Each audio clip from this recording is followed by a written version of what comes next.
Gracias por la presentación y gracias Expomed por la invitación a participar en este panel. Bienvenidos sean todos a esta presentación sobre ética, el valor innegable en la medicina. Para empezar el panel, quiero pedirles a los integrantes, a los expertos que nos acompañan hoy, que se presenten en un minuto para que la audiencia conozca más sobre ustedes. Si quieren, empezamos con Elena, por favor. Hola, pues muchas gracias por la invitación. Soy Elena Sainz, soy educadora en diabetes. También vivo con diabetes tipo 1, así es que pues tengo esta perspectiva también. Bueno, todos tenemos la perspectiva de paciente, pacientes somos todos también. Y pues estoy muy contenta de poder participar con ustedes y compartir. Trabajo en Clínica ENDI en el área de educación y pues también formamos a profesionales de la salud en nuestra área de educación continua. Muchas gracias, Gaby Ayart. Si nos puedes contar un poco más sobre ti, por favor. Sí, ¿cómo están? Muy buen día a todos. Soy Gabriela Alar, presidenta de la Asociación Mexicana de Diabetes, que tengo pues el honor de presidir ya desde el 2013. Y bueno, soy educadora en diabetes, pero antes que nada, como bien decía Elena, pues somos pacientes y estamos también como familiares de personas con diabetes tipo 1 y básicamente esta es la razón por la cual nos hemos introducido a hacer la voz, digamos, de estas necesidades que existen en la atención clínica. La asociación básicamente se dedica a educar, tenemos diplomados para profesionales de la salud y muchos talleres de educación para personas que viven con esta condición. Muy contenta de estar aquí. Muchas gracias, Gaby. Doctor Luis Fernando Hernández, si nos puede contar un poco más sobre usted. Muchas gracias. Primero que nada, muchas gracias a Expomed por la invitación. Yo soy Luis Fernando Hernández Lezama. Actualmente mi desempeño está enfocado a dar clases en Derecho Sanitario, una especialización de la Facultad de Derecho de la UNAM, pero también trabajo como investigador en una organización que digamos que tenemos, que se llama Investigación, Ciencia y Tecnología Internacional, y también he participado como asesor y coordinador de un comité en la Fundación Mexicana para la Salud y soy miembro del Consejo Consultivo de Salud Digna también. Digamos, en los últimos años he trabajado mucho más enfocado al tema precisamente de ética y aspectos relacionados con el derecho y también sobre los derechos de los pacientes. Muchas gracias. Muchas gracias, doctor. Y pues, Paulina, si nos puedes contar un poco más sobre ti, por favor. Está bien, yo me llamo Paulina Pérez Duarte, yo soy médico pediatra, soy egresada del Hospital Infantil de México Federico Gómez y después de muchísimos años de estudiar y practicar como clínico, trabajando en el departamento de urgencias y dando clases en la UNAM, tenía yo como una frustración muy fuerte porque no se le explica las cosas a los niños cuando están en el hospital y los niños muchas veces no saben qué es lo que está pasando y eso me llevó a estudiar una carrera en antropología médica. Y dentro de mi investigación antropológica me dediqué a investigar el uso del juego especializado en hospitales y cómo el juego y la imaginación le ayuda a los niños a entender su medio ambiente y lo que está pasando con ellos y sobre todo a defender mucho los derechos de los niños hospitalizados. Y ahorita ya estoy de tiempo completo como investigadora de juego en salud y compartiendo todo lo que he encontrado en mi investigación. Y en eso estoy. Muchísimas gracias a todos por esta presentación. Pues como ven, tenemos un grupo de especialistas, conocedores del tema, desde sus distintas áreas de trabajo, de conocimiento, de expertise. Y pues antes de empezar, quiero pedirle a la audiencia que nos acompaña hoy que, por favor, todas sus dudas, sus preguntas, comentarios que tengan para los panelistas, por favor, vayan poniéndolos en el chat. Nosotros vamos a ir contestando todas las preguntas que puedan tener, entonces por favor no duden en hacerlo para que podamos entablar esta charla. Y bueno, ahora que queremos, que ya nos conocemos, que ya empezamos, quisiera pues empezar con una breve introducción sobre el tema de la ética médica o la bioética, que sin duda es un tema relevante para toda la atención médica, para toda nuestra industria. Y pues esta área lo que busca es distinguir lo que debe hacerse y lo que no debe hacerse en la práctica médica, ¿no? Y entender que no todo lo que puede hacerse dentro de la atención y los servicios de salud debe hacerse al momento de atender a los pacientes. Quizás suene un poco complicado, pero bueno, pues ahorita vamos a ir desenrollando este concepto de la bioética. Y pues además este tema impacta directamente en la relación del médico-paciente, ya que pues los médicos deben respetar la atención y los deseos del paciente, pero además comprometerse a mantener la salud y el bienestar de estos, mientras que los pacientes pues tienen también el compromiso de atender las recomendaciones de sus médicos tratantes y así lograr este equilibrio y tener una buena salud. Y sin duda, pues este tema de la bioética, de la ética médica, jugó un papel crucial durante los primeros meses de la pandemia y pues nos pone sobre la mesa todas las acciones médicas, cómo se deben orientar para atender a los pacientes y ponderar la toma diaria de decisiones en los distintos ámbitos, ¿no? Lo vimos no solo en la atención médica, sino en los cuidados de paliativos a los pacientes más graves, en los cuidados a los pacientes no COVID y pues también en el desarrollo de tratamientos médicos y vacunas que se dio de manera acelerada en los últimos meses, ¿no? Entonces, pues de todo esto vamos a hablar con nuestros panelistas el día de hoy. Y pues no tomo más tiempo y me gustaría empezar preguntándole al doctor Fernando, pues si nos puede dar justo un panorama general de cómo han funcionado los comités de bioética en los últimos años.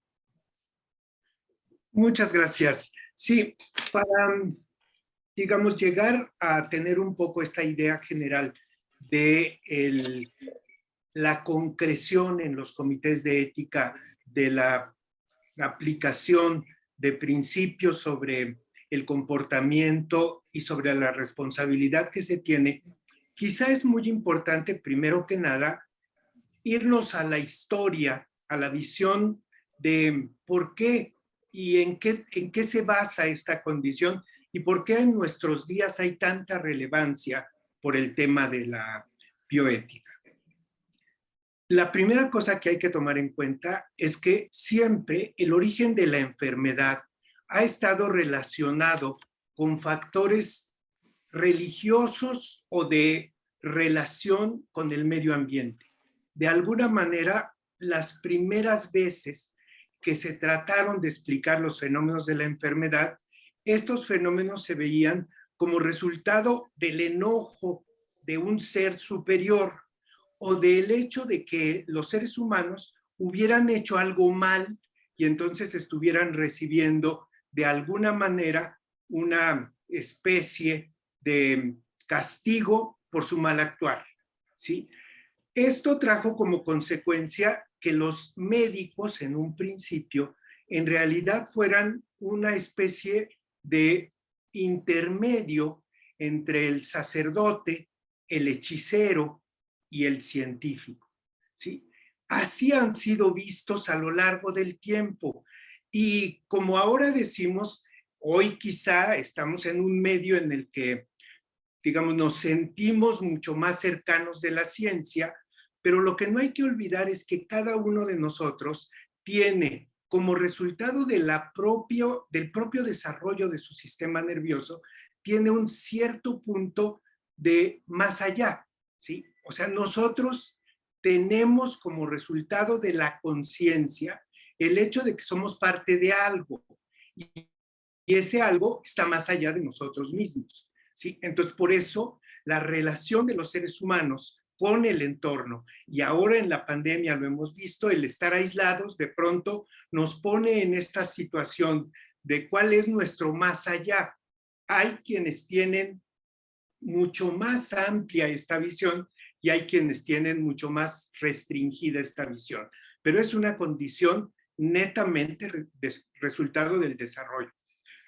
Las primeras, digamos que, regulaciones que se trataron de establecer en cuanto a la actuación de estos seres que tenían una gran relevancia en el mundo social, pues lo podemos remontar al Código de Hammurabi. El Código de Hammurabi, que es de los 2000 al 1600, por ahí, antes de la era cristiana, estableció las primeras reglas sobre la actuación de los médicos, cómo estas actuaciones se llevaban a cabo. Posteriormente, ya mucho más en la era moderna, digamos, de donde surgen estas reglas para una actuación mucho más lógica y mucho más centrada, pues bueno, sabemos que es resultado del juicio de Nuremberg y posteriormente de la declaración de la Junta Médica Internacional a través de la Declaración de Helsinki. Es cuando se establecen reglas y estas reglas ya empiezan a decir, bueno, ¿hacia dónde vamos? Y recordando de alguna manera el actuar de los médicos a partir del juramento hipocrático, que tiene indiscutiblemente 23 siglos de vivir y sin embargo está vigente en muchos de los aspectos que enmarcan este código. Es recientemente, en 1971, que un oncólogo que pone de relevancia, digamos, las primeras visiones que ponen en perspectiva la posibilidad de modificar nuestra propia esencia. Estos primeros desarrollos o estas primeras visiones de que podemos conocer el genoma hacen pensar que nos podemos modificar.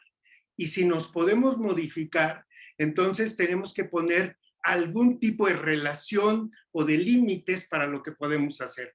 Entonces, Potter, que es el oncólogo que hace esta primera relación, le llama bioética algo que toma de Fritz Jung, que había establecido en 1927 el concepto de bioética entre el hecho de la relación de los seres humanos con la vida, las plantas, los animales y otros seres humanos.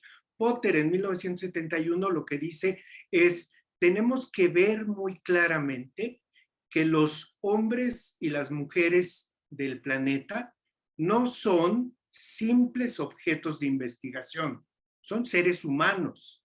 Y como seres humanos, la bioética entonces lo que tiene que ayudarnos es a establecer una relación entre el conocimiento y la vida. ¿Cómo debemos aplicar este conocimiento tomando los principios que decía y quizá el más importante del juramento hipocrático de no hacer daño, de no crear ninguna situación que altere o pueda afectar la vida de los demás? Y entonces en la bioética, pues bueno, se establecen estos, digamos que 4 principios básicos respecto de cómo se debe actuar. El primero es, pues bueno, autonomía. O sea, los médicos no sustituyen a los pacientes, no pueden tomar decisión por los pacientes. Deben ayudarle a los pacientes a tomar la decisión más adecuada para, digamos, resolver su problema. El segundo, evidentemente, es esto de la beneficencia. Ninguna cosa que uno haga tiene que causarle un daño. Cualquier aspecto que uno lleve a cabo siempre deberá estar enfocado a lograr un beneficio para el paciente. Por lo tanto, no se deberán hacer cosas que pudieran generarle algún daño, aunque uno pudiera pensar que es en beneficio del conocimiento, ¿sí? Voy a hacer algo que es parte de una investigación, sí le va a causar un daño o no sé si le va a causar un daño, pero va a aumentar mi conocimiento. Esto es, digamos, inaceptable, ¿no? O sea, siempre deberá ser beneficio y no daño. Y tercero, justicia, o sea, debe ser equitativo para todos. Estos principios se han recogido a lo largo del tiempo y esto nos lleva precisamente a la creación de la Comisión de Conbioética, que nace en el año 2000 en México, que tiene una modificación en el año 2005 y una posterior actualización en 2017, y que es el origen precisamente, digamos, de estos acuerdos para crear entidades en las cuales estas entidades puedan servir como referentes, en algunos casos, digamos, no solamente de pares, sino referentes también no médicos para la toma de decisiones, tanto para la investigación como para la actuación y la incorporación de tratamientos médicos. Antes de la pandemia, o sea, es lo que decía la comisión, se crea en el año 2000, se establece un órgano de corte, digamos que interinstitucional, hay relación con varios de los grupos. Cuando se crea esta primera, a mí me toca participar por parte de medio ambiente y entonces colaboramos en la creación de la comisión, pero con una visión en la cual todavía no hay una directa relación con la práctica médica, sino más bien es una visión de cómo construir un marco de referencia bioético que permita establecer ligas con las diferentes áreas. La modificación de 2005 lo que hace es llevarlo a ser un órgano nacional. Entonces, la Comisión Nacional de Bioética se vuelve un organismo multisectorial, un organismo nacional de referencia y que tiene como objetivo el darle a la Secretaría de Salud, a la Secretaría de Educación y a otras áreas esta información. En la última modificación de 2017 se hace un gran esfuerzo para la creación de los comités de ética de los hospitales y se les encargan particularmente dos tareas importantes. Una de las tareas es revisar todos los protocolos de investigación que se llevan a cabo en las instituciones, dar su aval, por así decirlo, desde el punto de vista del beneficio a los pacientes y por el otro lado, el actuar en los casos en que fuera necesario en la evaluación del impacto que la actuación puede tener en la salud de los pacientes. Y digamos, hasta ahí en la actuación que se venía haciendo hasta antes de que apareciera la crisis derivada de la presencia del SARS-CoV-2. Muchas gracias, doctor. Muy interesante toda esta historia que nos pone sobre la mesa, porque creo que a partir de esto es que vamos a entender un poco más, pues justo cómo ha evolucionado este tema de la ética y cómo estamos trabajando en este momento, tanto la parte clínica como los pacientes, ¿no? Entonces, pues con este panorama me gustaría preguntarte, Paulina, ¿cómo se ha modificado la atención médica en los últimos años, quizá que, hablando desde donde se quedó el doctor antes de la pandemia, y si se han tomado en cuenta pues todas estas reglas de las que ya él hablaba? Justo iba a comentar que me encanta la introducción que hizo el doctor Lezama para que pudiéramos ver un poquito como el origen y de dónde parte, y me encanta que haya mencionado todo lo que es Helsinki y el nacimiento como tal de la bioética, porque creo que esa necesidad de poner límites en cuanto a tenemos el poder de modificar el cuerpo, tenemos el poder de modificar digamos que la evolución natural de las enfermedades.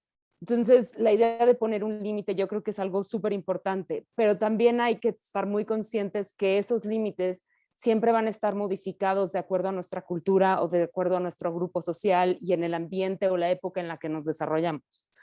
Entonces, o sea, cuando menciona el doctor los límites, es como, bueno, ok, pero ¿quién puso esos límites? ¿De acuerdo a qué?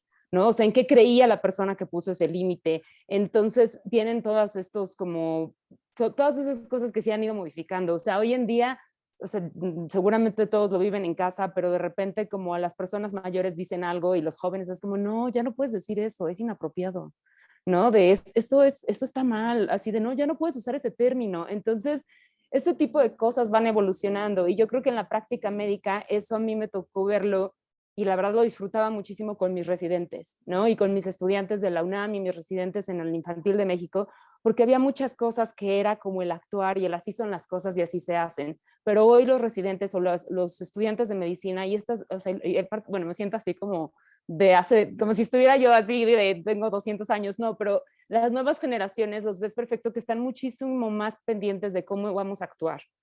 O sea, cómo actuamos ante los pacientes, cómo hablamos a los pacientes, cómo nos vamos a referir a ellos. O sea, hay veces que notas a alguien que dice, ah, sí, ya llegó, y seguramente nuestros compañeros de la Asociación Mexicana de Diabetes me comprenden cuando dice, ya llegó la diabetes y el pie diabético. No, o sea, ya no puedes referirte así a un paciente, ¿no? Entonces creo que las nuevas generaciones de residentes ya saben que pueden, si no se acuerdan del nombre, es como ya llegó la señora que tiene diabetes. Ya no puedes decir la diabetes, el pie diabético y ese tipo de comportamientos que no eran éticos y no eran, digamos, como humanos dentro de los hospitales, que siguen sucediendo, pero poco a poco creo que las nuevas generaciones van a ir haciendo esos cambios. Y también mencionaba el doctor Lezama, por ejemplo, lo que es la justicia en términos de investigación y tratamiento. Y para mí, como clínica, trabajando en un servicio de urgencias, trabajando en un consultorio, creo que esa justicia en cuanto a nuestras investigaciones y los tratamientos también van hacia la semiología o cómo practicamos la medicina. Estos marcos de referencia bioética creo que se pueden traducir hacia un comportamiento bioético, ¿no? Al cómo vamos a acercarnos a los pacientes, cómo nos vamos a dirigir a ellos con toda la ética que tenemos que tener atrás. Y yo creo que las modificaciones que o sea, obviamente les había compartido que justo cuando yo me fui o sea, cuando me retiré de la clínica para irme a investigar fue cuando empezó la pandemia. Entonces a mí no me tocó estar en las primeras líneas viendo cómo iba modificando el comportamiento. Pero yo creo que todas las cosas que a lo mejor de las que flaqueábamos antes de la pandemia nos las hizo súper evidentes. Entonces creo que esto va a ser una gran oportunidad para que veamos lo que estaba mejorando y es urgente mejorar y lo que estaba pésimo y lo tenemos que descartar ya. Entonces creo que es muy importante la evolución que también se está como entremezclando y entrelazando nuestra práctica del día a día. Ok, perfecto. Pues ahora desde la experiencia de la organización civil y desde los pacientes, Gaby, Elena, me gustaría preguntarles, con este marco que ya dieron los doctores, ¿qué papel juegan los pacientes en la cadena de la atención médica? Y pues si han observado que realmente se está respetando todo este marco del que ya nos hablaba el doctor Lezama y del marco que Paulina también comentaba en su participación. Mira, me encanta esto que dice el doctor, que tienen como prioridad revisar todos los protocolos de investigación que vienen como beneficio a los pacientes. Y en el tema de diabetes no sucede. Probablemente en diabetes tipo 2, que es el padecimiento dentro de los diferentes tipos de diabetes, que sí, que tienen ese conocimiento, pero en diabetes tipo 1 no sucede. Si entendemos la bioética como esa ética que se basa en conocimientos, en experiencias y en valores, nosotros nos damos cuenta que los instrumentos necesarios para poder medir la glucosa, que son estos dispositivos que ayudan a las personas a tener estas herramientas de autocuidado del día al día, de momento en momento, de hora en hora, no suceden y que muchas veces nos damos cuenta de esta mala práctica y de esta mala información que hay en el primer nivel, ¿no? En el primer nivel de atención, cuando se pierde tanto tiempo. Entonces, nosotros nos encontramos todavía luchando como por estos protocolos que tienen que ver con la bioética, que hoy lo entendemos como tal,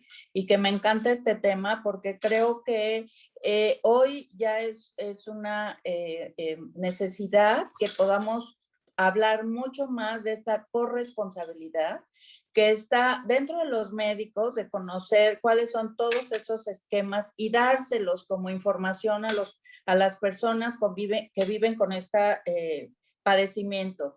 Porque una cosa es el acceso, que no haya ese medicamento o esa insulina o ese automonitoreo, y otra cosa es que tú no le des esta información al paciente para que él alcance esta calidad de vida. Entonces, me parece que aquí se están marcando dos temas muy importantes, que están dentro de la bioética y que tenemos que entender como tal, ¿no? Hoy tenemos nosotros instituciones fragmentadas donde cada una tiene cuadros básicos diferentes, y entonces, ¿dónde está la equidad para los pacientes? ¿Dónde está esa equidad? Donde te marca que si tú eres paciente del IMSS tienes un cuadro básico, pero si eres de Sedena tienes otro cuadro básico, y si eres no tienes, ¿no? Pues no tienes acceso a. Entonces, ¿de dónde está esa equidad? Entonces, me parece que tenemos como muchos más elementos para poder seguir siendo la voz y poder lograr que los médicos de primer nivel o los estudiantes que están ahí recibiendo tengan estas experiencias, conocimientos y valores para poder dar la información y la equidad a los pacientes que la requieren. Y nosotros luchar porque el cuadro básico esté completo. O sea, independientemente que el paciente en conjunto con su médico pueda elegir cuál es el apropiado de acuerdo a su condición cultural, de acuerdo a su economía, de acuerdo a un múltiple de situaciones y circunstancias, pero la información creo que es lo que todos tienen derecho y la igualdad. Entonces, pues me encanta poner este tema sobre la mesa, porque creo que nos viene a enmarcar mucho más nuestro quehacer desde las organizaciones civiles para exigir esta equidad, ¿no? Esta equidad y que haya pues estos protocolos que ya están escritos para los pacientes. Pues sí. Y bueno, para continuar un poquito y aterrizar en mi experiencia en este tramo, ¿no? En la pandemia, pues yo trabajo en una clínica privada de manera interdisciplinaria con otros profesionales de la salud, endocrinólogos, nutriólogos, y al cambiarnos a formato en línea, realmente en el tema de diabetes y diabetes tipo 1 no fue tan difícil porque podemos hacer mucho y podemos trabajar mucho a distancia mientras mantengamos comunicación, y pues la tecnología nos ha facilitado el tener acceso, por ejemplo, a las mediciones de glucosa, en fin. Entonces, eso nos ha ayudado a poder trabajar más de manera interdisciplinaria. Incluso tenemos las citas, por ejemplo, como estamos acá en Zoom, y hemos tenido citas donde están presentes 3 o 4 profesionales, la persona, a lo mejor sus familiares, ¿no? Diagnósticos de diabetes tipo 1 en niños pequeños en pandemia, en donde pudieron estar a lo mejor las abuelas también en la misma sesión y poder informar. Creo que pues la crisis nos trajo recursos que tuvimos que echar mano y cosas positivas a rescatar, pero también, como menciona Paulina, pues también nos deja ver lo mejor y lo peor, ¿no? O sea, en esta época en donde, no, pues el hospital donde te tocaba, pues COVID, y como hospital COVID, mucha gente se quedó sin seguimiento, o sea, muchas familias con niños pequeños con diabetes tipo 1 llevaban meses sin tener seguimiento, o diagnósticos recientes en donde pues está a punto de la cetoacidosis, pero no lo queremos hospitalizar porque COVID. Entonces, el seguimiento a distancia, en casa, en donde las personas no se pudieron atender en el sector salud público, en donde normalmente se atendían, y entonces empezaron a buscar opciones en el sector privado, pero ha sido muy desgastante, ¿no? Toda esta situación. Y volvemos como a la autonomía de la persona. Pues sí, la autonomía de la persona de buscar estas alternativas, pero ¿dónde está la responsabilidad de autoridades, de profesionales, de ofrecer la información, el panorama completo de, ok, si hospital COVID no, pero entonces tú tienes derecho a seguirte atendiendo y a la salud, y estos recursos de telemedicina no han sido tan implementados en el sector público. Entonces hay mucho que aprender y creo que mucho trabajo que hacer en equipo para poder subsanar todo esto. Así es, pues creo que desde la parte de los pacientes han dado en el clavo en cómo pues los problemas que veníamos teniendo, como bien mencionaba Gaby, y lo que detonó la pandemia, como ya contaba Selena, ¿no? Todo el marzo de 2020 fue el parteaguas para toda la industria de la salud y sin duda también para la atención médica, porque pues nos llegó la pandemia y la atención se tuvo que transformar a, como dices tú, a telemedicina, a atención a distancia, a buscar atención médica en otros lados. Y pues también esto planteó muchos debates sobre las prioridades, sobre a quién atendemos, cómo los atendemos, qué emergencia es más urgente, ¿no? Entonces, todas estas vivencias transformaron definitivamente también el tema de la ética. Y pues ahora me gustaría preguntarles si desde su experiencia cada uno nos puede comentar pues si consideran justo que la emergencia sanitaria transformó la ética y cómo la transformó, cómo lo vieron ustedes después de pues ya más de año y medio de la crisis sanitaria. Si quieren empezamos contigo, Paulina. Está bien, esta pregunta la voy a traer un poco hacia mi área, que es donde estuve justo investigando cuando empezó toda la pandemia, pero conforme me fui metiendo a investigar lo que es el uso de juego especializado en hospitales y el estarnos asegurando de que los niños tengan acceso a juego, a educación, a diversión, a que tengan una cuestión recreativa, porque muchas veces dentro del hospital, sobre todo los pacientes con enfermedades crónicas que requieren hospitalizaciones recurrentes o muy largas, como son los pacientes oncológicos, entre otros pacientitos, pierden mucho de lo que es un neurodesarrollo, de lo que es la manera en la que ellos se desarrollan y se comunican como niños. Entonces, en esta área, mucho de lo que pasa es que cuando empieza la pandemia, por ejemplo, en Inglaterra, que es donde estaba yo haciendo la investigación, empieza la discusión de si los especialistas de juego, porque allá tienen especialistas de juego en hospitales, eso allá existe. Entonces, los especialistas de juego entran en un, ¿son esenciales o no? O sea, porque dicen, solamente los trabajadores esenciales van a venir a trabajar. Entonces, el especialista de juego no es esencial, pero pues jugar es esencial. Es esencial. Entonces, sí, entonces entra esa discusión como de, pues sí los metemos o no los metemos, ¿no? O sea, ¿en dónde entra el juego en los niños? Y aquí en México, o sea, hablando obviamente con personas que están metidas en esta área de la salud, se me dicen, lo que pasa es que cerraron las ludotecas, ¿no? Cierran los libros, ya no hay juguetes, ya no puedes esparcir cosas, los niños ya no pueden recibir visitas, están aislados. Entonces ese tipo de vulnerabilidades se hacen muchísimo más evidentes, porque ya de por sí me la pasaba yo en el hospital, ya de por sí no podía yo ir a la escuela, pero ahora ya ni siquiera me pueden traer un cuadernito, un libro, ya no puedo colorear, ya no vienen los voluntarios a jugar conmigo. Entonces lo hace algo súper, o sea, mucho más dramático y mucho más fuerte. Ahora, eso es en cuanto a las cuestiones de juego, pero también creo que en la cuestión de lo que está haciendo mucho la pandemia es que también nos está a todos haciendo consciente de qué pasa cuando los niños no pueden ir a la escuela, ¿no? O sea, porque cierras la escuela, entonces el niño sano ya no puede ir a la escuela y se está perdiendo de esto y se está perdiendo de esto y se está perdiendo de esto. Entonces yo creo que esto nos va a ayudar mucho para decir, oigan, ¿se acuerdan cuando su hijo sano no podía ir a la escuela? Bueno, eso le pasa a los niños que están dentro del hospital todo el tiempo.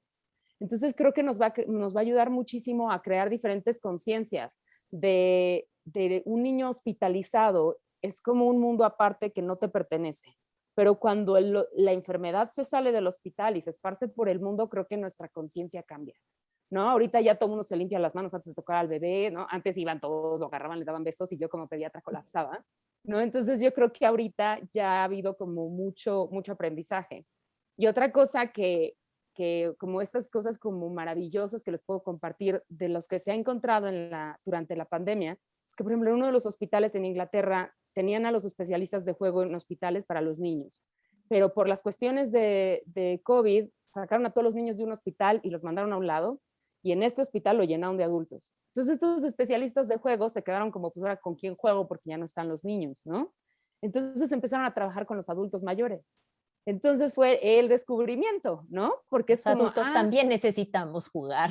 Ajá, o sea, fue como el descubrimiento de, oigan, a los adultos mayores les está yendo re bien con los especialistas de juego, ¿no? Porque la atención de humanizar, de hacer más tangible la experiencia de por qué estás en el hospital y el simplemente hacer como un poquito, o sea, no sé la palabra, porque sí es como acolchonar la experiencia hospitalaria, fue uno de los hallazgos que pues si no hubiera pasado un COVID que sacara a todos los niños del hospital, pues no se hubieran quizá dado cuenta o a lo mejor hasta dentro de 10 años, ¿no?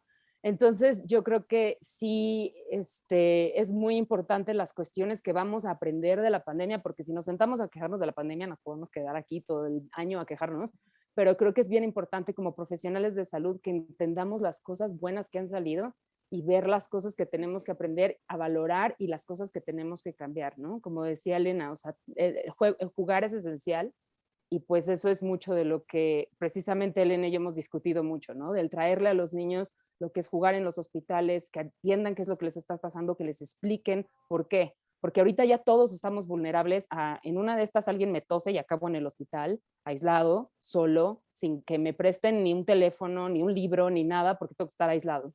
Entonces yo creo que esa vulnerabilidad nos va a abrir mucho los ojos hacia las personas que están en hospital y obviamente siempre lo llevo a mi área y a los chiquitos, ¿no? Que están en el hospital. Muy bien, Elena, si quieres contestar tú también a esta pregunta. Ay, pues es que ya no sé por dónde. Es que creo que todo esto que nos ha traído la pandemia, o sea, en la salud y en la enfermedad nos hemos sentido vulnerables, todos. Y creo que algo rescatable es reconocer el poder que tenemos de cambiar las cosas. Y como sociedad tenemos una deuda enorme con los niños porque toda esta discusión del regreso a clases, no regreso a clases, todo cerrado y los bares, los restaurantes, los cines, los gimnasios, ya todo está abierto, absolutamente todo, pero seguimos en el terror y en la discusión de, ¿y qué hacemos con los niños? O sea, los niños son parte de la sociedad, están aquí y aprenden se adaptan muchísimo mejor y ya hay estudios en donde los niños tienen mejor adherencia al uso del cubrebocas y a todas las medidas de cuidado que los adultos. Y seguimos discutiendo si pueden subirse a una resbaladilla en un parque. O sea, yo tengo un niño de 5 años y fuimos a un parque y está abierto donde te compras los chicharrones, en donde te compras tu garnacha, ahí todo está abierto con las mesas y todo. Pero los juegos estaban emplayados así. O sea, y mi hijo me dice, mamá, es que ¿por qué no me puedo subir a los juegos? Y yo, pues mira, es por seguridad y estoy de acuerdo contigo. Esto no debería de estar cerrado porque no hay más riesgo. De hecho, hay más riesgo de sentarte a comerte los chicharrones con Valentina en aquel restaurante que está abierto oficialmente, a que tú te subas con tu cubrebocas a la resbaladilla y convivas con otros pequeños, que había 2 o 3, con su cubrebocas puestos todos, ¿no? Digo, pero tenemos como sociedad también de decir, a ver, si no estamos de acuerdo, ¿qué vamos a hacer? Y cuando salimos del parque había un buzón de sugerencias y así dije, a ver, aquí vamos a escribir, aquí no tiene sentido que sigan cerrados los juegos en este parque, ¿no? Entonces también el tomar nuestra autonomía y hacer algo por cambiar estas situaciones absurdas que han surgido de una crisis, ¿no? Y que seguimos en una crisis, pero algo así tan sencillo como ¿por qué los juegos? Yo sigo enojada cada vez que veo que los juegos están cerrados en el parque al aire libre, pero absolutamente todo lo demás para que los adultos tengan acceso, eso sigue abierto, ¿no? Y pasa trayéndolo a la parte clínica, hemos tenido casos pues de chiquitas que son diagnosticadas con diabetes tipo 1 y que están internadas y tuvimos chiquitas que 15 días en un hospital aisladas porque COVID, porque qué miedo, porque qué tal, y entonces, o sea, ¿qué pasa con la salud emocional, no? También de esos niños. Y la atención que les hemos dado ha sido a distancia, a través del Zoom, ¿no? Y adaptándonos a explicarle y siempre procuramos que los niños estén presentes y hablarles a los niños de lo que está ocurriendo porque ellos son los que necesitan comprender, ¿no? Justo como lo que trabaja Paulina. Esto es lo que está pasando, la diabetes es esto. Yo tengo un poco la ventaja de decir, mira, y yo también tengo diabetes y entonces ya es como rompes una barrera de, ok, como que algo está entendiendo de lo que me pasó, ¿no? No estoy tan sola en este mundo. Y hay recursos, y hay recursos también lúdicos. Por ejemplo, hay empresas, ¿no? Que te regalan un peluchito, ¿no? Que vive con diabetes. Y entonces lo primero que hacemos es echar mano a esos recursos. Pues mira, llamas a esta línea de servicio y te van a dar este kit en donde el peluche vive con diabetes tipo 1. Entonces vamos a aprender a aplicarle su insulina al peluche. Y también a ti, y aplicamos insulina, ¿no? Porque también tenemos casos de papás que, no, es que qué susto, es que cómo lo voy a picar, y entonces romper esa resistencia también, a ver, no le estás haciendo daño a tu hijo, le estás haciendo un bien porque requiere esto para vivir, y también que le expliquen al niño con la verdad qué es lo que está ocurriendo y lo que va a pasar, no es un mosquito que te vamos a poner, mira, ahí viene el mosquito, no, a ver, te vamos a aplicar insulina y esto es así y tómalo y agarra la jeringa y úsala tú. Y en la medida de lo posible que sea el niño quien aprenda a aplicarse la insulina él solo. Y vamos a acompañarlo a que él sea lo más autónomo posible. Y esos procesos los hemos llevado a través del Zoom. O sea, y se puede, ¿no? Y creo que estos aprendizajes también, pues, necesitamos pues socializarlos, y justo estos espacios nos brindan la oportunidad de, pues, de sembrar esta cosquillita de, a ver, hay que pensar que hay cosas que hay que cambiar. Y hay cosas que hemos cambiado, entonces, ¿cómo nos van a ayudar a seguir así? Gracias, Elena. Doctor Lezama, con este panorama que dan ya ellas desde las dos visiones, ¿qué podría usted complementar? Bueno, yo, digamos, me voy a referir específicamente, digamos, al efecto de la súbita aparición de la pandemia en la respuesta tanto organizada como la respuesta que se ha tenido particularmente a nivel de las instituciones. Yo creo que quizá el punto más importante es que la pandemia no se dio igual en todas partes. ¿Sí? En algunas partes fue un evento totalmente, digamos que sorpresivo y que los avasalló. Miren, Lombardía, en Italia, que fue nuestro primer referente, es el centro tecnológico del mundo.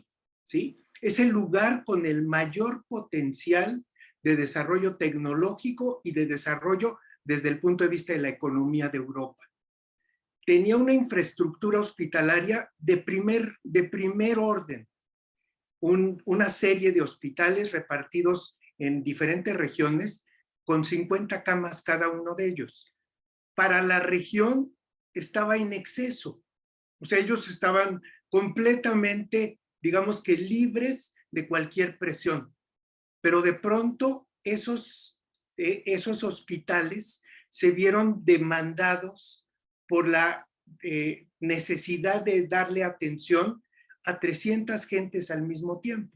Entonces su capacidad se vio totalmente superada, ¿sí? No se podía hacer mayor cosa, y el tema era que a pesar de que ellos fueron los primeros que hicieron investigación sobre los fenómenos de transmisión en pacientes asintomáticos, sin embargo, digamos que lo súbito de la aparición los hizo que su demanda los saturara, ¿sí?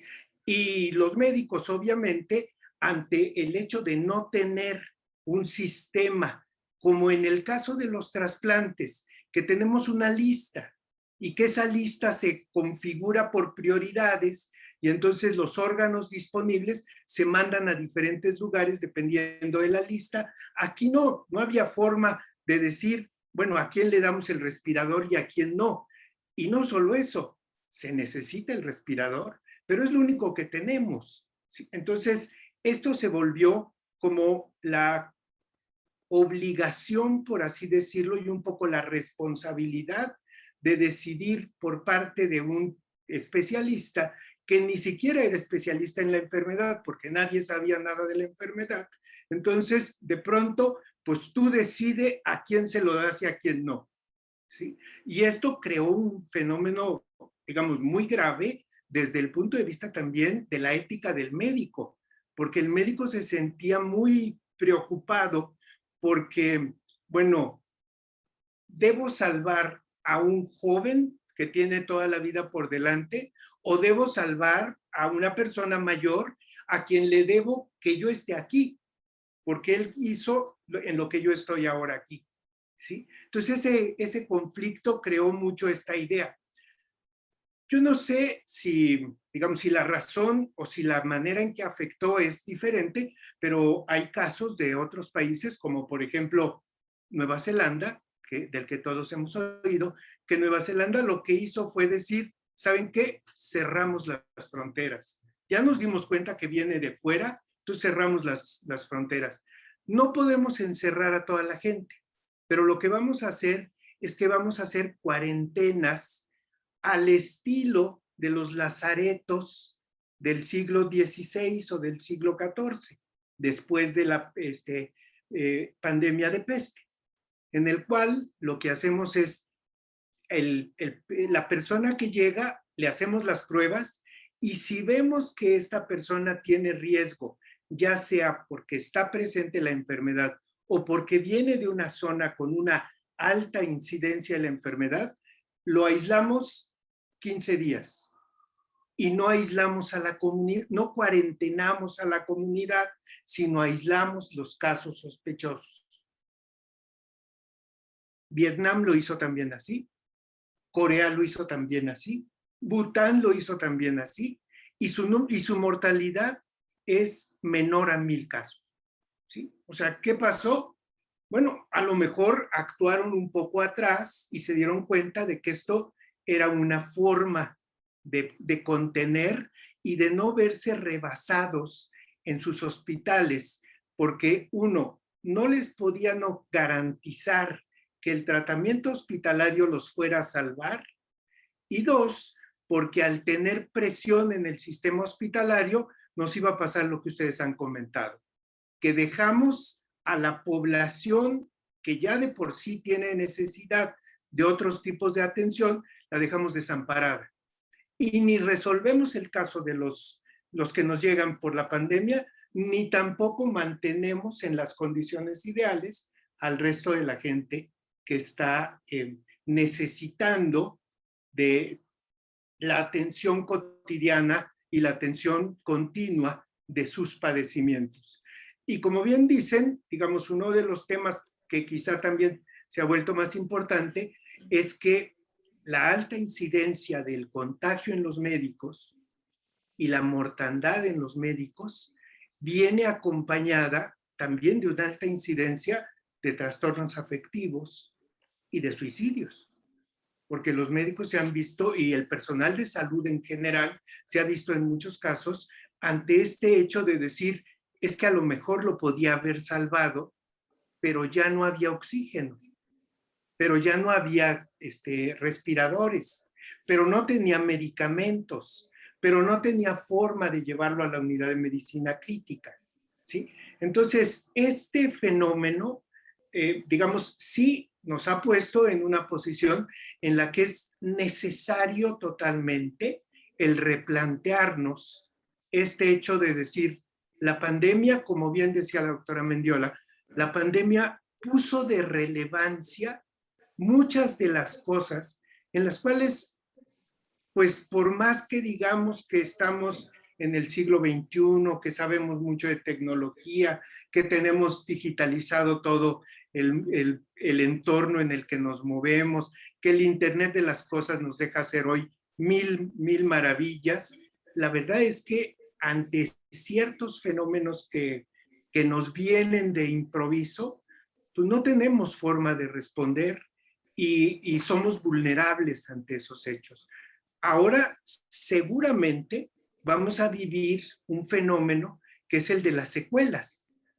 Las secuelas que está dejando el padecimiento, como ustedes mismas han visto, pues bueno, hay una alta incidencia de casos de diabetes, resultado del daño hepático y del daño pancreático que produce propiamente el COVID-19, ¿sí? Entonces va a haber un aumento en estos casos. Israel ya reporta 15% de incremento de sus casos de diabetes solo en pacientes que tuvieron COVID, ¿sí?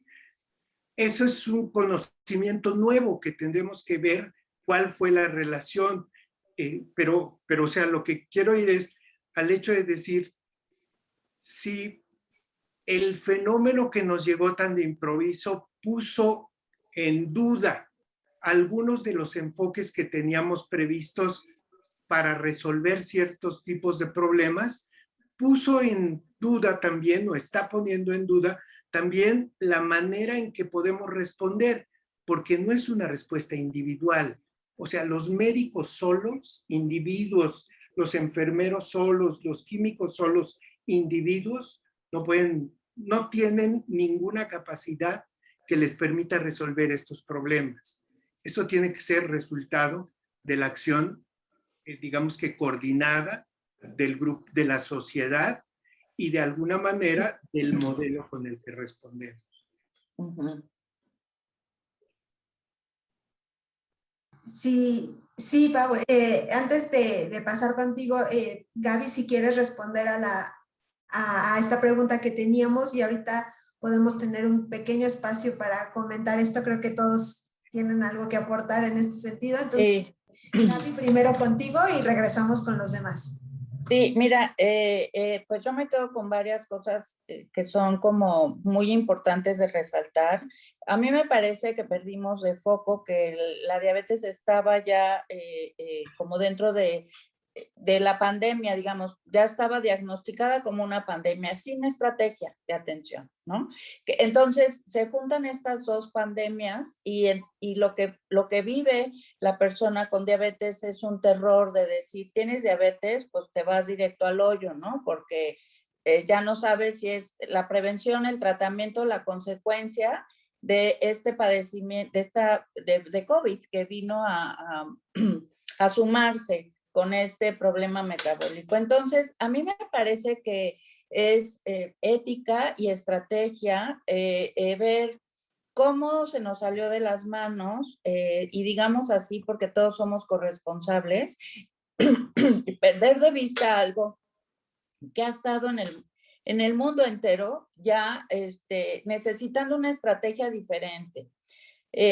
De las cosas que yo podría rescatar es que esta pandemia, sí, este COVID, sí trajo como el mensaje a las personas que tienen un padecimiento crónico de sí o sí tomar el control y actuar en consecuencia a su estado de salud, porque no había de otra, ¿no? O sea, es un estado de emergencia, tengo diabetes, ¿qué tengo que hacer? Entonces, nosotros dentro de la asociación sí recibimos muchísimas solicitudes donde nos pedían glucómetros, donde nos pedían educación, donde estuvimos como apoyando toda esta parte porque había una corresponsabilidad, es decir, si no me cuido yo, no hay otra, en este momento no hay otra institución, situación o comunidad que pueda hacer algo por mí de lo que yo no haga.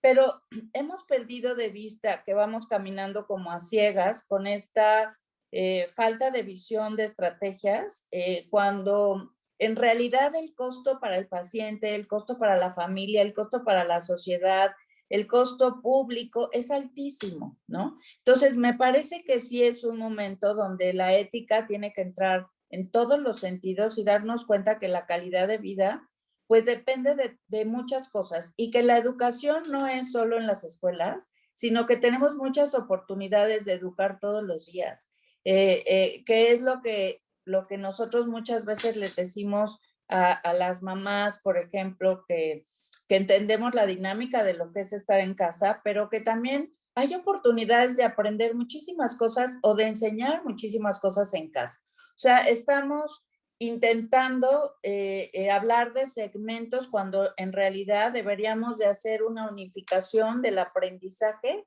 como un proceso de vida, donde todo nos enseña. O sea, no es la escuela, no es la institución, no es sino es como ese proceso educativo que nos va enseñando en todo momento y que esta pandemia nos permitió visibilizar como esta realidad. Entonces, hoy yo sí puedo ver que las personas que viven con diabetes tienen más responsabilidad de estar atentos a sus niveles de glucosa porque saben que hay una consecuencia mayor si contagian de COVID. Sí lo saben porque ese mensaje quedó muy claro. Entonces, hoy ellos ya están buscando esa información que antes, de alguna manera, la consideraban como pasajera o no tan importante. Entonces, yo creo que de las cosas que rescatamos es este aprendizaje a la vida misma y a estas condiciones que son en todo momento, ¿no? En todo momento tenemos que hacer esta observación y esta reflexión de la situación que estamos llevando y de nuestra propia responsabilidad y la autonomía. La sobrevivencia nos lleva a ser autónomos, ¿no? A empezar a desarrollar estas herramientas que nos permitan por sí mismos entender pues esta creatividad, ¿no? Que tenemos que encontrar. Muy interesante. Antes de pasar a la última pregunta, Paulina, creo que tenías algún comentario y Elena, si quieres también comentar algo rápidamente. Nada más rápido, es que ahorita que el doctor Lezama mencionó la frustración o el sentimiento de los doctores de no poder hacer nada por los pacientes porque te faltan insumos, porque te falta medicamento, así el dedo a la llaga, ¿no? O sea, me dieron todos los flashbacks del internado de pregrado, y del servicio social de medicina, del servicio social de pediatría, donde tuve la oportunidad de estar trabajando como médico rural en unidades móviles. Estuve en Chiapas, estuve en Chihuahua, estuve en Jalisco, estuve en Michoacán. Y me acuerdo muchísimo en el servicio social de pediatría, me acuerdo perfecto tener que hablar a hospitales porque ya no había cupo para llevar a un recién nacido y que la respuesta fuera de: doctora, disculpe, pero dígale a la mamá que su bebé se va a morir porque no tenemos lugar, o sea, no tenemos nada que hacer. Y esas, o sea, esas frustraciones, ¿no? De qué hago, o sea, no tengo, a veces como eres interno o eres pasante, no tienes el conocimiento, la madurez o la capacidad para tomar esas decisiones, y aparte esa falta de recursos y esa frustración de que se te acabaron las cosas y ahora qué vas a hacer, y el paciente se va a morir porque pues se te acabó el oxígeno. Entonces yo creo que con la pandemia estas cosas que muchas veces la gente las podría ver como: ay, pues eso les pasa en la Sierra Tarahumara, no, eso les pasa en los Altos de Chiapas. No, o sea, está pasando en los institutos nacionales de salud, en la Ciudad de México, en el gran instituto, bla, bla, bla. Entonces yo creo que este tipo de aprendizaje sobre las inequidades en salud es como, ya no es de la medicina rural remota que está lejos de ti, de tus comodidades. O sea, está aquí y le está pasando a tu familia y le está pasando a tus seres queridos. Y si tienes, aunque tengas seguro médico, ¿no? O sea, creo que esa inequidad en salud tan tangible, no solamente en políticas públicas, sino también en la conciencia social, realmente espero que nos impregnemos de ello, ¿no? O sea, como chilangos somos bien buenos para identificarnos con temblores porque ya sabemos lo que se siente y ahí estamos todos por todos. Entonces yo quiero pensar que estas inequidades en salud nos van a ayudar a pensar un poquito más en el que está del otro lado, ¿no? O sea, dicen los antropólogos, en la otredad, ¿no? En esa persona que está del otro lado, que está sufriendo una inequidad por falta de insumos, no solo por una pandemia, sino por una cuestión de medicina rural, inequidad, economía y posición, y en el lugar en el que viven, ¿no? Ya, perdón, es que no pude así de todo. Y bueno, yo ya para como cerrar quizás este punto, en educación para la salud hablamos mucho del empoderamiento, ¿no? Que es un proceso de darte cuenta que tú tienes el poder de hacer y de ver por ti mismo. Y en el proceso de empoderamiento, el primer paso es la toma de conciencia crítica. Y creo que todas estas crisis que estamos viviendo, crisis de salud, pero crisis también de instituciones, crisis de líderes, que te den con claridad y con base en evidencia bueno, esto es lo que está pasando y por aquí vamos, ¿no? Lo vivimos todos, ¿no? Desde el principio de, no pasa nada, no, bueno, sí pasa, no, bueno, usa mascarilla, no sirve, no, bueno, sí, no, bueno, no, y hasta la fecha, ¿no? Que no tenemos claridad en los líderes de, bueno, sí úsenla, pero yo no la estoy usando. Todos estos mensajes tan confusos nos han llevado a pues que cada quien vea de dónde toma la información, dónde buscas las fuentes, qué evidencias a la que le haces caso, qué es lo que tú ves sentido, tomas conciencia crítica de la situación y actúas en consecuencia, pero porque estamos viendo muchas crisis en muchos sentidos y finalmente las crisis nos tienen que llevar a cambios y a crecimientos. Y creo que eso es algo valioso que rescatar de toda esta situación. Y pues esa toma de conciencia crítica es el primer paso en un proceso de empoderamiento. Lo que sigue es el empoderamiento individual, después la interacción con otros, esto de, pues sí, pero solitos no vamos a poder salir de esta por más que queramos, así es que necesitamos hacer comunidad y ir caminando todos. Y el último paso en el proceso de empoderamiento es un cambio social. Entonces, empecemos por esa toma de conciencia crítica para poder trabajar con nosotros, empezar a trabajar en comunidad y terminar en un cambio social. Eso es lo que buscamos finalmente.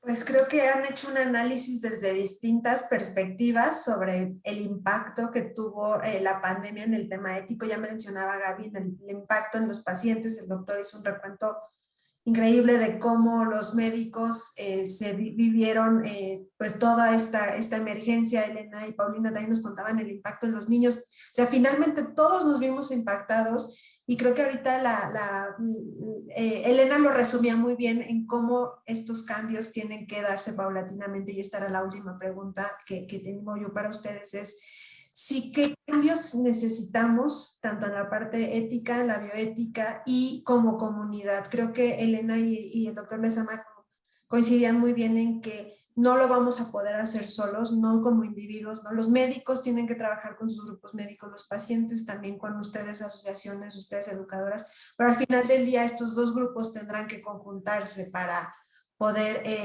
dar una solución real y tener un cambio real. Entonces me gustaría que con esta visión y este panorama que plantearon todos ustedes pudiéramos pues brevemente tener a manera de conclusión qué cambios consideran ustedes que se necesitan para dar continuidad a la atención médica. Perdón, empezamos si quieres contigo, Gaby. Sí, bueno, yo considero que es bien importante trabajar la promotoría de la salud desde casa, y cuando hay padecimientos crónicos y cuando hay temas como en este caso de pandemias que tenemos que enfrentar o afrontar, no hay nada mejor que empezar a hacer este sentido social desde casa, donde nos demos cuenta que esta educación social de trabajar en pares, de trabajar por los otros, para los otros, empezando por nuestra propia familia, empieza con esta justicia, ¿no? Con esta equidad, donde desde casa hablamos de alimentos saludables, donde desde casa no aislamos a la persona con un padecimiento crónico, sino al contrario, integramos esa educación para poder empoderar de manera a la familia y esto vertirlo hacia la sociedad. Creo que lo que hoy está enfrentando el mundo es esta necesidad de sumarnos más socialmente y de trabajar arduamente con este sentido social de promotoría de la salud. Creo que el empoderamiento es necesario, es muy importante que vayamos entendiendo cuál es la corresponsabilidad y exigirla también, ¿no? Para que haya de alguna manera un poco más de justicia social en este sentido y de compromiso social. Me parece que hoy este es el llamado del mundo. Tenemos que tener un poco más de este sentido. Ser empáticos, porque los médicos me parece que, como bien lo han mencionado, pasaron por momentos terribles donde no tenían estas herramientas y ellos estaban viviendo a nivel personal un estado de estrés fuertísimo sin ser de alguna manera contenidos, ¿no? Entonces me parece que hoy la visión tiene que ser amplia. Muchas gracias, Gaby. Doctor Lezama. Muchas gracias. Sí, bueno, yo de una manera muy concreta, muy corta, diría también que todas las sociedades tienen una ética mínima. O sea, es probablemente diferente, pero en todas las sociedades se expresa un mínimo de aceptación hacia ciertos tipos de valores, los cuales dentro de esa sociedad permiten que se expresen diferentes proyectos de vida individual y que esos diferentes proyectos de vida individual no sean rechazados al interior. Eso nos lleva a crear lo que llamamos un orden social, o sea, un consenso social en el que aceptamos los roles que cada uno tenemos. Eso es algo que la pandemia ha sacudido, ¿sí? Estamos viendo este punto en el cual, si se acuerdan, hubo momentos en los cuales médicos, enfermeras, camilleros se veían agredidos por la sociedad, porque parecía que ellos eran parte del problema y no parte de la solución, ¿sí? Entonces, visto desde este punto, yo creo que ese orden social lo tendremos de alguna manera que restañar a partir de otros principios y otros valores, o de elevar ciertos aspectos de estos valores de la ética en la relación con la salud y la enfermedad. Y yo creo que concretamente uno de los puntos sobre los que es necesario actuar a nivel central en las autoridades y expresarse en los servicios de salud es el que haya más información, más compromiso para que el personal de la salud, los profesionales de la salud que tienen interacción con personas que padecen o están en riesgo de padecer un padecimiento, estos les expliquen muy bien cuál es el origen de su padecimiento, cuáles son aquellas condiciones en las cuales el padecimiento puede verse agravado, cuáles son las acciones que pueden hacer para tener un mejor control de su padecimiento, y también les expliquen cuáles son las alternativas que hay para tratarlos, cuáles son las alternativas que hay para llevarlo mejor, cuáles son las consecuencias de cada una de esas alternativas y qué cosa es lo que hay que esperar. Y desde el punto de vista en general, pues cuál es el papel, como decía al principio, de esta idea de la autonomía, en el sentido de que el médico no va a tomar decisiones por las personas. El médico solo le va a dar información para que las personas tomen una mejor decisión respecto de qué hacer con su propia vida y con su propio padecimiento. Y evidentemente, digamos, no tratar de asumir el papel de yo te voy a decir qué hacer, sino más bien empoderarlo a partir de esto. Entre más sepas, mejor puedes actuar para el cuidado de tu propio padecimiento. ¿Sí? Gracias, doctor. Elena. Bueno, pues creo que pues para cerrar también este tema de la autonomía, esto nos ha tocado a todos, o sea, no hay un ser humano que vive en el planeta que se haya escapado de estar afectado de alguna u otra manera por esta pandemia. Y creo que eso es algo único. Yo no sé si ha pasado en la historia de la humanidad algo así antes, porque incluso en las grandes pandemias pues de hace 100 años, pues sí, habrá zonas que serían más o menos, pero es que con todas las comunicaciones que hay ahora, yo creo que difícilmente algún rincón del planeta se ha escapado de verse afectado de alguna manera de esto. Entonces creo que eso es un aprendizaje bastante valioso de qué es lo que estamos haciendo y este primer paso de tomar conciencia crítica de qué es lo que hacemos y cómo nos comportamos y ser congruentes entre esa información que tomamos del mundo y lo que queremos hacer y cómo queremos comportarnos y qué es lo que queremos mostrar. Creo que ese es el primer paso, el tomar conciencia crítica de lo que está pasando y ser congruentes. No podemos pedirle al de al lado que use bien su cubrebocas si nosotros lo traemos mal puesto, etcétera, ¿no? Desde cosas tan sencillas. Y creo que ese es el primer paso para poder ir haciendo cambios más grandes. Y no nos hemos escapado, nadie se escapó, así es que de alguna u otra forma todos hemos tenido que rescatar algún aprendizaje de esta situación. Vamos hacia allá, a ver qué logramos hacer. Muchas gracias. Finalmente, Paulina. Bueno, quería tomar como ejemplo de esta modificación. Me encanta que haya dicho Gabriela lo de una llamada para el mundo, ¿no? A mí de pequeña me encantaba la historia o la leyenda del quinto sol de la cultura azteca, ¿no? Que te decían, el hombre fue creado de este material y pues llovió y se deshicieron y los dioses dijeron, no, los vamos a rehacer, ¿no? Entonces, cómo los dioses los van haciendo de diferentes materiales hasta que encuentran el material perfecto y eso ya es en el quinto sol. Entonces, ahorita que mencionaba Gabriela de pues es una llamada para el mundo, dije, bueno, a lo mejor estamos por entrar al siguiente sol, ¿no? Es así como y nos echaron el COVID y qué aprendieron y cómo van a mejorar para ser mejores humanos y seguir hacia el siguiente sol, ¿no? Y ahorita me vino a la mente con lo que mencionaba Gabriela. Y un ejemplo de lo que yo creo que se necesita pasar y lo que necesita mejorar en la calidad es mucho lo que es un cambio en la mentalidad, ¿no? O sea, no es solamente el vamos a poner más hospitales y hacer esto. Yo creo que lo que necesitamos cambiar es una mentalidad y lo aterrizo nuevamente a mi área, pero mucho de lo que estoy haciendo, por ejemplo, con la investigación del uso de juego intrahospitalario, cuando yo he tenido la oportunidad de presentar mi investigación y en la misma presentación, por las cuestiones digitales, tuve la oportunidad de presentarlo a médicos del Hospital Ángeles y a médicos del Hospital La Raza. Entonces, a mí me llama mucho la atención cómo yo estoy hablando sobre lo que es el juego dentro de los hospitales y cómo quizá personal del Hospital Ángeles decía, claro, lo podemos hacer aquí, y los médicos en el Hospital La Raza me decían, ¿a qué hora? O sea, ¿qué esperas? O sea, ¿en qué momento crees que voy a agarrar un botecito de Play-Doh y me voy a sentar con el niño y explicarle qué le está pasando?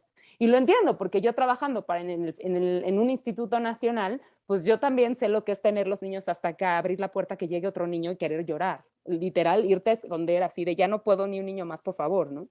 Entonces yo creo que lo que les explicaba al compartir, por ejemplo, mi investigación es, no se trata de que tú te sientes a jugar Play-Doh con el niño, se trata de que cambies esa mentalidad de que el niño no necesita explicaciones, de que el niño no necesita entender lo que le está pasando, de que no necesitas ponerte a la altura del niño, verlo a los ojos y decirle, hola, le voy a explicar todo a tu mamá, al rato te explica a ti, ¿no? O si tengo un poquito de tiempo, entonces te voy a explicar a ti, y si tu mamá tiene dudas, que me pregunte. Entonces, ese tipo de mentalidades creo que lo que tenemos que aprender y podemos ir modificando. Y yo creo que eso es algo que nos va a tomar muchísimo tiempo. Lo personal, en la cuestión de juego, yo lo estoy introduciendo a jóvenes, lo estoy introduciendo en redes sociales, lo estoy intentando lograr meter a los programas de escuelas de medicina para poderlo llevar a las universidades, y que cuando estés estudiando fisiología y anatomía y todas las materias, de repente digas, hay un juego en hospitales, ¿qué es eso? O sea, es como yo no sabía que eso existía. Entonces yo creo que esos son ese tipo de chips que vamos a ir cambiando poco a poco. O sea, justo lo que les había mencionado de que estoy organizando en diciembre un evento es para compartir lo que es el juego en hospitales, ¿no? Es como platicar de qué es esto para poquito a poco ir metiendo ese cambio de chip y ponerles como tal un reto personal a cómo voy a ejercer la medicina, cuál va a ser la calidad de la atención que voy a dar, cómo me voy a referir a los niños.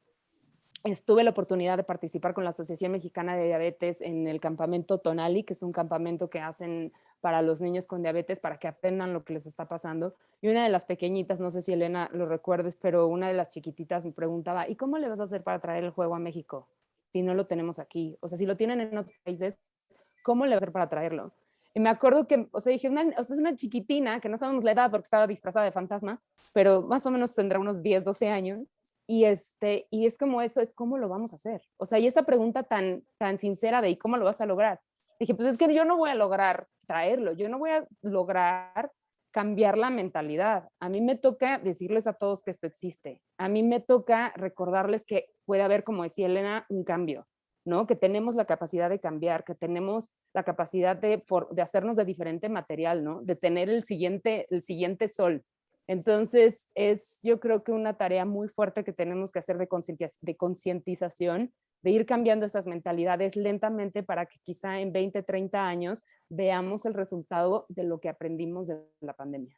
O sea, quizá ahorita todavía nos vamos a tardar, pero yo creo que a nosotros nos toca educar, y así como a todos nos educaron a qué hacer cuando tiembla y qué tienes que hacer, y cuando tiembla, dónde te vas a ayudar, y todo eso que lo hemos ido aprendiendo desde el 85, yo creo que poco a poco nosotros vamos a irle dejando a las nuevas generaciones, pues esto es lo que aprendimos durante la pandemia, y la calidad de la atención tiene que empezarse a modificar para que en unos quizá 10, 20, 30 años podamos ver los frutos de este trancazo que nos puso la vida, ¿no?